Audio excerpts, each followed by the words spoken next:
Assalamualaikum to all of you. This is Shoaib Akhtar and this is our first lecture in which we will discuss these terms. तो ये मेरा first lecture है जिसमें हम बिल्कुल basic से English language को स्टार्ट करेंगे और बेसिक से एडवांस तक हम इंग्लिश ग्रामर को डिस्कस करेंगे।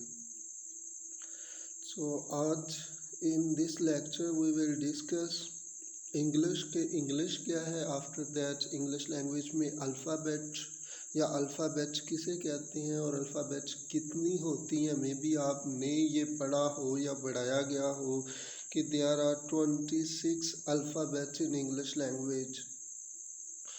और आफ्टर दैट वर्ड की क्या डेफिनेशन है या सेंटेंस की क्या डेफिनेशन है और सब्जेक्ट या एजेंट जो है वो किसे कहते हैं और ऑब्जेक्ट किसे कहते हैं। ये सारी चीज़ें जो हैं ये हम आज के लेक्चर में डिस्कस करेंगे और डिटेल के साथ डिस्कस करेंगे। So without wasting time let's start. So अगर हम इंग्लिश की बात करें तो ओबियसली हमें इंग्लिश एक लैंग्वेज है, ठीक है। तो यहाँ पर ये हमारा क्वेश्चन जो है वो रेज होता है कि इंग्लिश को इंग्लिश ही क्यों कहते हैं। तो एक्चुअली इन 5th AD 5वीं सदी में AD में कुछ किंग्स थे जिनका नाम था एंगल सैक्सन ज्यूट्स, जिन्होंने कुछ ब्रिटिश कॉलोनीज़ को इन्वेड किया था और वहाँ पर वो ओबियसली खुद रहने लगे और वहाँ पर जो लैंग्वेज बोली जाती थी ना उसको एंगलिश कहा जाता था, जिससे आगे इंग्लिश बन गया। So that is the origin of English language के why we call it English, के English को English ही क्यों कहते हैं। और English is just a language, ये just एक language है। तो लैंग्वेज की क्या डेफिनेशन होती है। लैंग्वेज एक मीडियम होता है, एक चैनल होता है जिसके थ्रू आप अपने आइडियाज़ को दूसरे लोगों तक शेयर करते हैं, अपने आइडियाज़ को, अपने वे ऑफ थिंकिंग को, अपने पॉइंट ऑफ व्यू से को या अपने नॉलेज को दूसरे लोगों तक आप शेयर करते हैं। तो ये just it is a medium. Language एक मीडियम होती है और इंग्लिश जो है वो ओबियसली एक लैंग्वेज है, एक मीडियम है आपके आइडियाज़ को, आपके नॉलेज को दूसरे लोगों तक शेयर करने के लिए, nothing else. So this is the definition of English. So let's discuss, जैसा कि बाकी भी लैंग्वेजेस होती हैं उनकी भी अल्फ़ाबेट होती है, ऐसे भी ओबियसली इंग्लिश की भी एक अल्फ़ाबेट है। तो लेकिन नॉर्मली ऐसे पढ़ाया जाता है स्टूडेंट्स को, और मेरे पास भी स्टूडेंट्स आते हैं पढ़ने के लिए, तो उनसे मैं फर्स्ट क्वेश्चन यही पूछता हूँ, do you know how many alphabets in English language. तो उनका आंसर ये होता है कि there are 26 alphabets in English language. ये देखो, अल्फ़ाबेट वर्ड का मतलब होता है set of letters. Actually alphabet जो है ना ये कॉम्बिनेशन है अल्फ़ा एंड बीटा का, ठीक है। ये लैटिन और ग्रीक वर्ड से ड्राइव किया गया है, अल्फ़ा एंड बीटा, ठीक है। उसी को ही मिलाकर अल्फ़ाबेट बनाया गया है और अल्फ़ाबेट का मतलब होता है सेट ऑफ लेटर्स, यानी कि एक सेट जो होता है। अब ये देखो, अगर मैं नॉर्मली बात करूं तो हम कहते हैं कि यार ये 6 ग्लासेस का एक सेट है, तो ओबियसली उसमें 6 ग्लास हैं, ठीक है। देयर आर 6 ग्लासेस, तो लेकिन सेट तो वो एक ही है ना, ठीक है। तो उसी एग्जाम्पल को आप यहाँ पर रख कर देखो, there are 26 letters in English language. English language में 26 लेटर्स होते हैं। अल्फ़ाबेट जो होती है वो एक ही होती है। बिकॉज अगर मैं ए से लेकर जेड तक, ठीक है, ए से लेकर जेड तक अगर सीक्वेंस वाइज ये सारे लेटर्स को रख देता हूँ ना, इनको लिख देता हूँ, ठीक है, या इनको स्पेल कर देता हूँ, तो ये एक अल्फ़ाबेट होगी, ये एक सेट बन जाएगा। So this set is called alphabet. अब अल्फ़ाबेट में 26 लेटर्स होते हैं। उन 26 लेटर्स को आगे मज़ीद डिवाइड किया जाता है, क्लासिफाइड किया जाता है, कैटेगराइज किया जाता है 2 टर्म्स में। वो कौन सी हैं? वावल और कंसोनेंट। जैसा कि देखो, आपने जस्ट 26 लेटर्स का नाम सुना होना, या आपने ये सुना होना कि देयर आर 5 वावल्स, और कुछ लोग ये बढ़ा देते हैं कि 2 या सेमी वावल्स होते हैं, तो 7 वावल्स होते हैं इंग्लिश लैंग्वेज में। There are 20 vowel sounds and 24 consonant sounds in English language.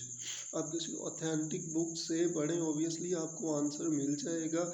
Otherwise अगर आपको भी ऐसे पढ़ाया गया है कि इंग्लिश लैंग्वेज में 5 वावल होते हैं etcetera, there are 20 vowels in English language, और ऑब्वियसली हम नेक्स्ट लेक्चर में इस बात को प्रूव करेंगे कि ये 20 हैं तो कैसे हैं, और कंसोनेंट की क्या डेफिनेशन है इस बात को भी मैं नेक्स्ट लेक्चर में पढ़ाऊँगा। ऑब्वियसली इसके लिए एक अलहदा से लेक्चर चाहिए, तो इन दोनों को हम नेक्स्ट लेक्चर में देख लेंगे। सो आई होप सो कि इतना मार्क करना चाहा कि अल्फ़ाबेट किसे कहते हैं, कि अल्फ़ाबेट का मतलब होता है सेट ऑफ लेटर्स, और इंग्लिश लैंग्वेज में एक ही अल्फ़ाबेट है ना, कि आप कहो कि 26 अल्फ़ाबेट्स हैं। There is only 1 alphabets in English language, और उस अल्फ़ाबेट में जो लेटर्स आते हैं वो 26 हैं। और अगर वावल्स की बात की जाए, वावल साउंड्स की बात की जाए, तो there are 20 vowels and 24 consonants in English language. तो अगर टोटल साउंड्स की बात की जाए तो डिफरेंट वेरिएशंस आ जाते हैं। कुछ ग्रामेरियन के हिसाब से 45 होती हैं, कुछ 44 कहते हैं। Obviously we will discuss. Okay, so let's discuss what is the definition of word. तो लेटर्स किसे कहते हैं? A B C D etcetera, ये जो हैं ये सारे के सारे लेटर्स हैं। ए, ठीक है, अगर मैं कहूँ ए बी सी, ये सारे के सारे लेटर्स कहलाएंगे। तो देन वर्ड की क्या डेफिनेशन होगी? So word, a meaningful combination of letters is called a word. यानी कि अगर उन्हीं लेटर्स का एक मीनिंगफुल कॉम्बिनेशन बन जाए, जिसका कोई ना कोई मीनिंग आ जाए, उसको आप वर्ड कहते हैं। कैसे? ये देखो, मेरे पास लेटर थे 3, पी ई एन, ठीक है, P E N. I put them together, मैंने उनको एक साथ लिखा, और इन 3 लेटर्स के कॉम्बिनेशन से, ठीक है, इनके मीनिंगफुल कॉम्बिनेशन से एक वर्ड बन गया जिसका कोई ना कोई मीनिंग है, तो इसको फिर मैं वर्ड कह सकता हूँ। अदरवाइज इसका अगर कोई मीनिंग नहीं आ रहा तो फिर ये वर्ड नहीं होगा।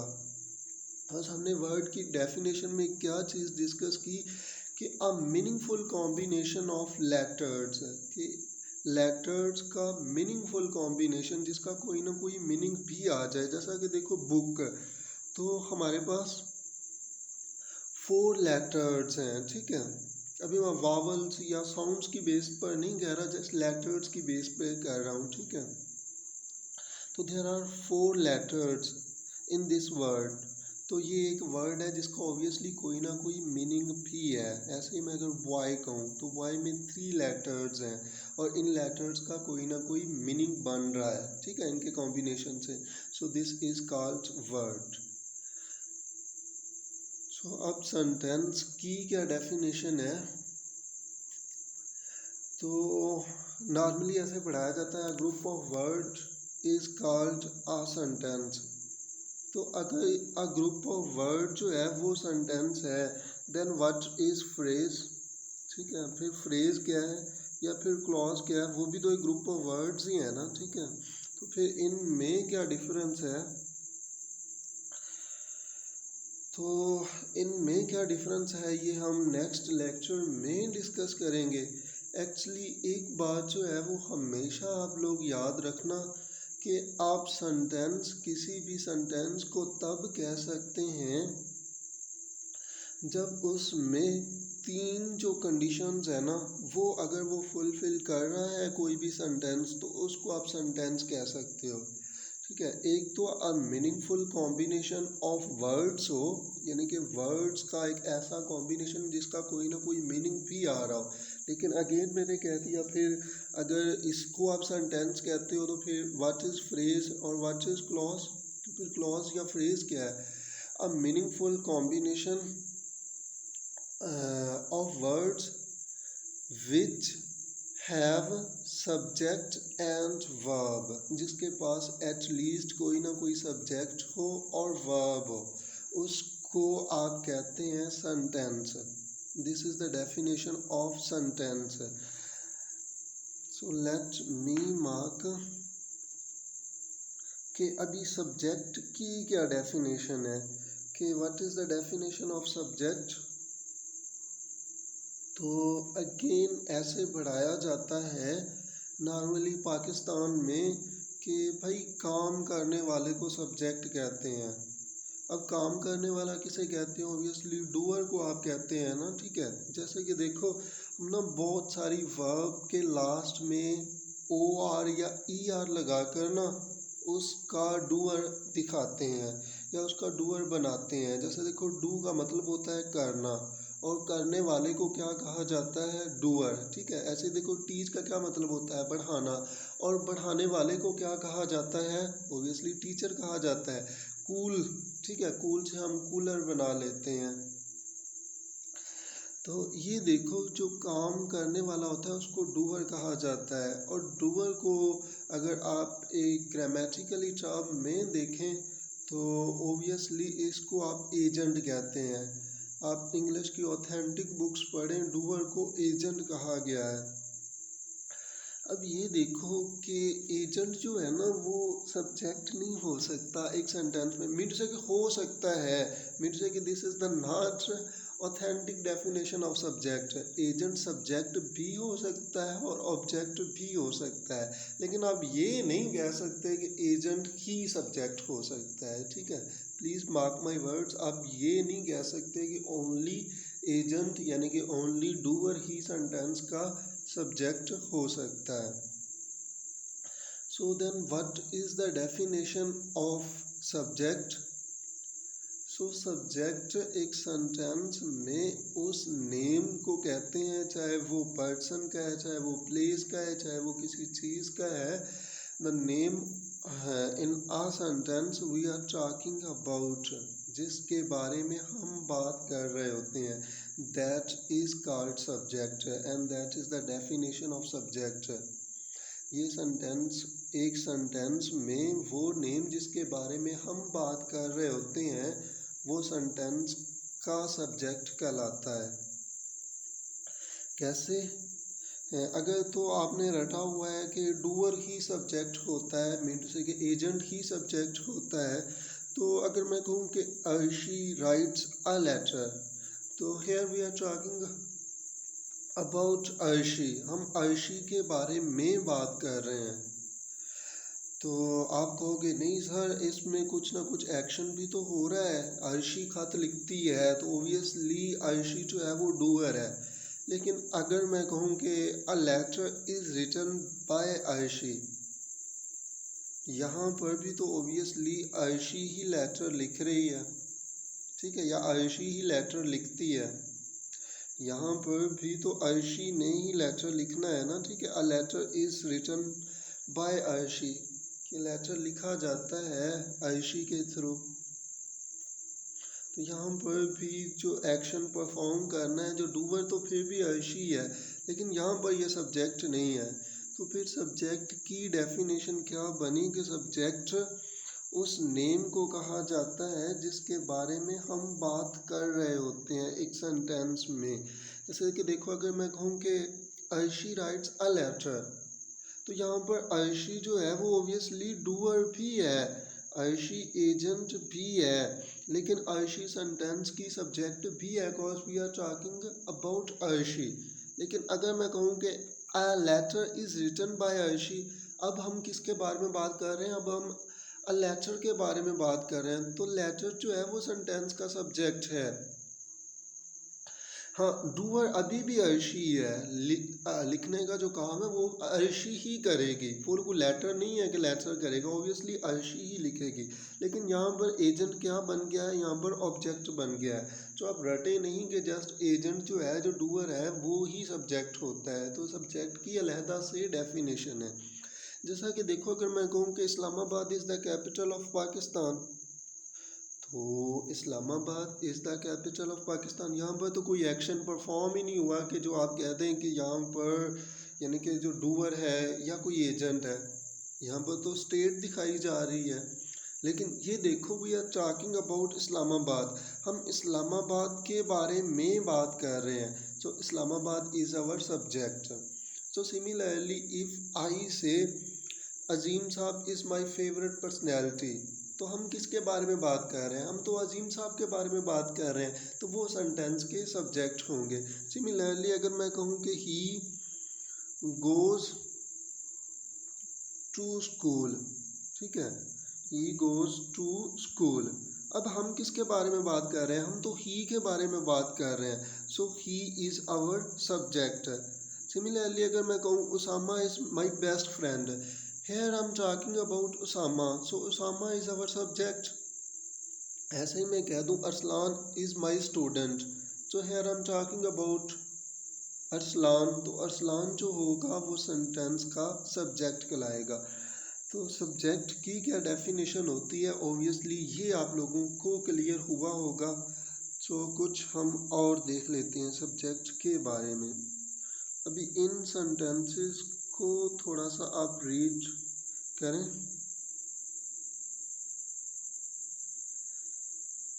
कि this story was written in 2001।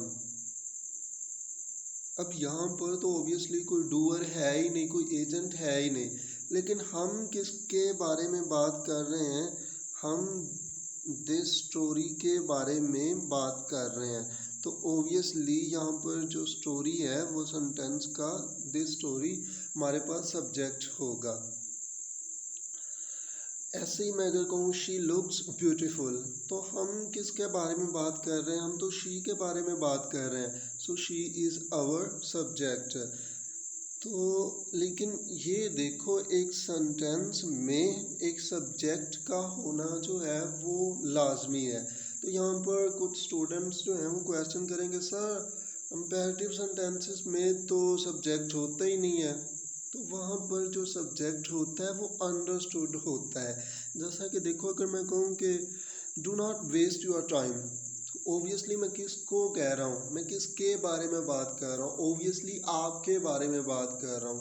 बस आपको अपना वक्त जो है वो ज़ाया नहीं करना है। तो यहाँ पर जो सब्जेक्ट है वो अंडरस्टूड है। सिमिलरली अगर मैं कहूँ कि please give me your pen, please give me your pen, so यार I am talking about you, मैं आपके बारे में बात कर रहा हूँ। Because you have to give your pen, आपने ही मुझे पेन देना है ना, ठीक है। तो ऑब्वियसली आप सेंटेंस के यू सब्जेक्ट होता है। लेकिन ये देखो, कॉज इंग्लिश जो है वो ऑब्वियसली एक लैंग्वेज है और ये ऑलमोस्ट 1500 साल से ज़्यादा अरसे से बोली जा रही है।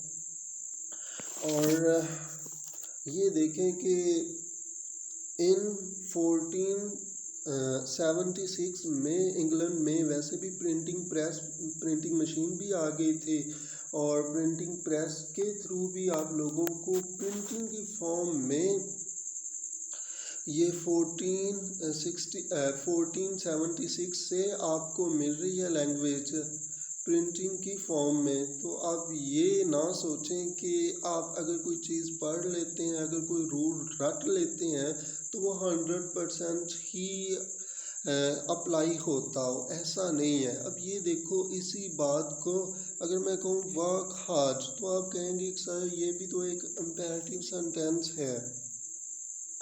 लेकिन आगे देखो, आगे मैंने एक्सक्लेमेशन जो है वो मार्क जो है वो लगाया हुआ है। तो ये एक्सप्रेशंस है, ये कोई सेंटेंस नहीं है।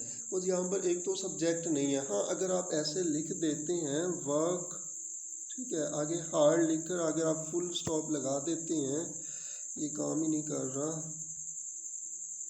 आगे आप हार्ड लिखकर आगे आप फुल स्टॉप लगा देते हैं तो इसको कुछ ग्रामेरियन कहते हैं कि हाँ ओबियसली मैं आपको ही कह रहा हूँ कि आपको ओबियसली हार्ड वर्क करना है, तो आप सब्जेक्ट हैं सेंटेंस के, यानी कि यू जो है वो सब्जेक्ट है।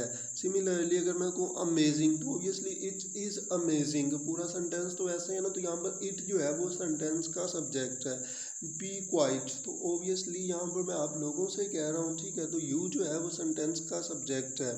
लेकिन अगर ये इस फॉर्म में लिखे हों जैसे मैंने लिखे हैं, तो ये एक्सप्रेशंस हैं, ठीक है, ये कोई सेंटेंस नहीं है। Obviously you have to differentiate this thing also, आपको इसमें भी डिफरेंशिएट करना पड़ेगा। ओके, तो हमने ये बात डिस्कस की कि व्हाट इज सब्जेक्ट है। तो अगर हमने सब्जेक्ट को डिस्कस किया है तो हम थोड़ा सा ऑब्जेक्ट की डेफिनेशन को भी देख लेते हैं कि what is the definition of object.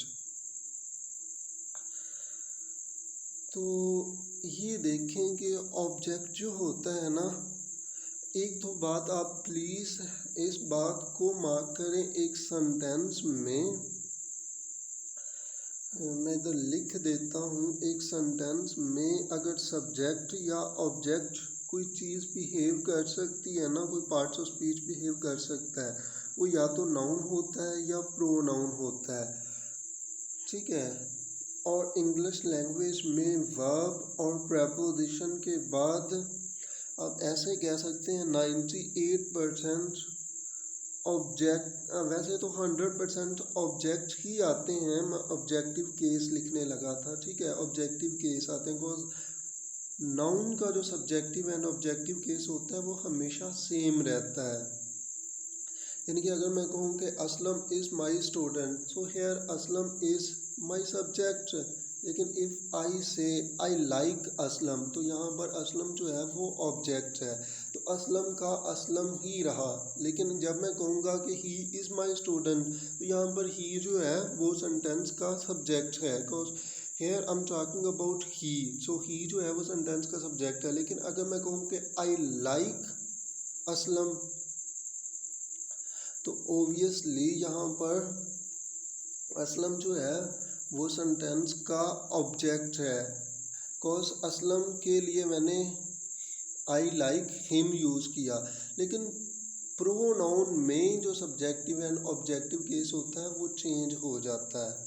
तो मैंने ये ही मार्क करना चाहा कि वर्ब और प्रेपोजिशन के बाद ऑब्जेक्टिव केस आते हैं, लेकिन नाउन का सब्जेक्टिव एंड ऑब्जेक्टिव सेम रहता है और प्रोनाउन का जो होता है वो चेंज हो जाता है। सो अभी हम ऑब्जेक्ट की डेफिनेशन देखते हैं कि what is the definition of object. तो जितना मैंने आप लोगों को पढ़ाया कि वर्ब और प्रेपोजिशन के बाद हमेशा ऑब्जेक्ट आते हैं, ठीक है, लेकिन ओबियसली एडवर्ब भी आ सकती है, कॉम्प्लीमेंट भी आ सकता है, ये ना आप रट लें कि ऐसे ही होता है। वो नेक्स्ट लेक्चर में हम डिटेल के साथ डिस्कस कर लेंगे, बिकॉज अभी आप में से कोई कमेंट्स ना कर दे सर एडवर्ब भी तो आती है। जैसे मैं कहूँ आई गो टू स्कूल, तो यहाँ पर वर्ब के बाद तो ऑब्जेक्ट आया ही नहीं है। तो अगेन मैं कह रहा हूँ कि मेरा जो मेन फोकस है वो फ़िलहाल बेसिक इंग्लिश पर है, एडवांस टर्म जो होंगी वो हम बाद में डिस्कस करेंगे। सो ये देखो कि जो ऑब्जेक्ट होता है वो हमेशा वर्ब के बाद अगर व्हाट या whom का आंसर आ रहा है तो वो ऑब्जेक्ट होगा। वर्ब के बाद अगर व्हाट या whom का आंसर आ रहा है ना, तो वो जो आंसर आएगा वो ऑब्जेक्ट कहलाएगा। और अगर इसके अलावा कोई और चीज़ आ रही है, व्हाट या whom का आंसर नहीं आ रहा, तो फिर वो ऑब्जेक्ट नहीं कहलाएगा। जैसा कि देखो मैंने एग्जांपल लिखी कि Arshi likes Fatiha, Arshi likes whom, Arshi likes Fatiha, तो यहाँ पर फातिहा जो है वो ओबियसली आपके पास whom का आंसर है, सो आई कैन से कि ये मेरे पास ऑब्जेक्ट है। लेकिन अगर मैं कहूँ कि Ayshi is reading a letter, Ayshi is reading a letter, so Ayshi is reading what, a letter. तो यहाँ पर व्हाट का आंसर क्या है, ऑब्वियसली अ लेटर है। तो यहाँ पर लेटर जो है वो आपके पास ऑब्जेक्ट है। अच्छा, तो मुझे कैसे पता चलेगा कि ये ऑब्जेक्ट है भी या नहीं? अच्छा, मैं एक सेंटेंस लिखता हूँ, एक ही सेंटेंस से आपको मैं भी क्लैरिफिकेशन जो है वो दे पाऊँ। I go to school, I go to school, I go what, क्या कोई आंसर आ रहा है? ऑब्वियसली नहीं आ रहा। आई गो होम, कोई आंसर आ रहा है? ऑब्वियसली नहीं आ रहा। लेकिन हाँ, आई गो वेयर, अब वेयर का आंसर है टू स्कूल, एट पार्टी, जो भी आप कहना चाहो, टू लाहौर। अब ये सारे के सारे वेयर का आंसर है, और वेयर का जो आंसर होता है वो ओबियसली एडवर्ब होती है। और एक सेंटेंस में जितना कि पहले भी बताया, सब्जेक्ट या ऑब्जेक्ट जो है वो या तो नाउन होगा या प्रोनाउन होगा। इंग्लिश लैंग्वेज में जो एडवर्ब है वो एक सेंटेंस में सब्जेक्ट का बिहेव कभी भी नहीं दे सकती, ना ही वो ऑब्जेक्ट बन सकती है। तो किसी पार्ट्स ऑफ स्पीच को अगर सब्जेक्ट या ऑब्जेक्ट बनने का हक है तो वो या तो नाउन है या प्रोनाउन है। हाँ, अगर नाउन या प्रोनाउन में से कोई आंसर आता तो ऑब्वियसली वो ऑब्जेक्ट हो सकता था, लेकिन ये तो वेयर का आंसर है ना, तो ऑब्वियसली वो एडवर्ब होगी। अच्छा, यहाँ पर कुछ और स्टूडेंट्स का ये क्वेश्चन होता है कि सर, अच्छा अगर हम कहें कि I am a teacher, CHER, ठीक है, सो आई एम अ टीचर, तो यहाँ पर टीचर जो है वो हमारे पास ऑब्जेक्ट है, तो टीचर ऑब्जेक्ट नहीं है। प्लीज़ इस बात को भी आप क्लियर करें, ये सब्जेक्ट कॉम्प्लीमेंट है। जब भी सब्जेक्ट और ये चीज़ जिसको आप ऑब्जेक्ट कह रहे हैं ये इक्वल हो ना, ठीक है, तो वो ऑब्जेक्ट नहीं होता, वो सब्जेक्ट कॉम्प्लीमेंट होता है। एक्चुअली अगर आप थोड़ा सा इसको डीपली देखें तो ये एडजेक्टिव होता है। जैसा कि देखो, अगर मैं कहूँ कि आई एम रिच, तो रिच क्या है? ऑब्वियसली एडजेक्टिव है। रिच क्या है? ऑब्वियसली एडजेक्टिव है। ऐसे मैं अगर कहूँ आई एम पुअर, तो पुअर क्या है? एडजेक्टिव है। तो सिमिलरली अगर मैं कहता हूँ आई एम अ टीचर, तो टीचर जो है वो यहाँ पर एडजेक्टिव है। तो ये देखो, इसको आप सब्जेक्ट कॉम्प्लीमेंट कहते हैं। अगर ग्रामेटिकली टर्म के हिसाब से देखा जाए तो ये सब्जेक्ट कॉम्प्लीमेंट होता है। अगर मैं कहूँ आई एम टीचर, ठीक है, शी लुक्स ब्यूटीफुल, अब ब्यूटीफुल क्या है? ब्यूटीफुल वैसे ही एडजेक्टिव है। और हमने क्या डिस्कस किया कि सब्जेक्ट या ऑब्जेक्ट या तो नाउन हो सकता है या प्रोनाउन हो सकता है, और ब्यूटीफुल एडजेक्टिव है। तो ये भी आप थोड़ा सा डिफरेंशिएट जो है ये करके हमेशा रखना। सो अभी हम इसकी थोड़ी सी एग्जांपल्स को देख लेते हैं कि ये देखिए, हमने हमेशा इस बात को माइंड में रखना है कि व्हाट या whom का आंसर जो है वो अगर आता है तो वो हमारे पास ऑब्जेक्ट होगा। जैसा कि देखो, अगर मैं कहूँ कि Ayshi is writing a story, Ayshi is writing what, Ayshi क्या लिख रही है? आ स्टोरी। अब आंसर जो है वो हमारे पास मौजूद है, तो ये आंसर क्या होगा? ऑब्वियसली ये ऑब्जेक्ट कहलाएगा। आयशी गेव मी आ पेन, अब यहाँ पर तो मेरे पास दो आंसर आ गए। आयशी gave me a pen, Ayshi gave whom, me, me obviously मेरे पास एक ऑब्जेक्ट है, आ पेन एक और ऑब्जेक्ट है। Ayshi gave me a pen, ठीक है, Ayshi gave whom, me, what, a pen. तो ये बात हमेशा याद रखना कि आगे ऑब्जेक्ट की आगे मज़ीद दो काइंड्स आ जाती हैं, direct object and indirect object. अब डायरेक्ट ऑब्जेक्ट और इनडायरेक्ट ऑब्जेक्ट में कैसे हम डिफ्रेंशिएट करें कि कौन सा डायरेक्ट ऑब्जेक्ट है, कौन सा इनडायरेक्ट ऑब्जेक्ट है? सो व्हाट का जो आंसर होता है वो हमेशा डायरेक्ट ऑब्जेक्ट होता है, ठीक है।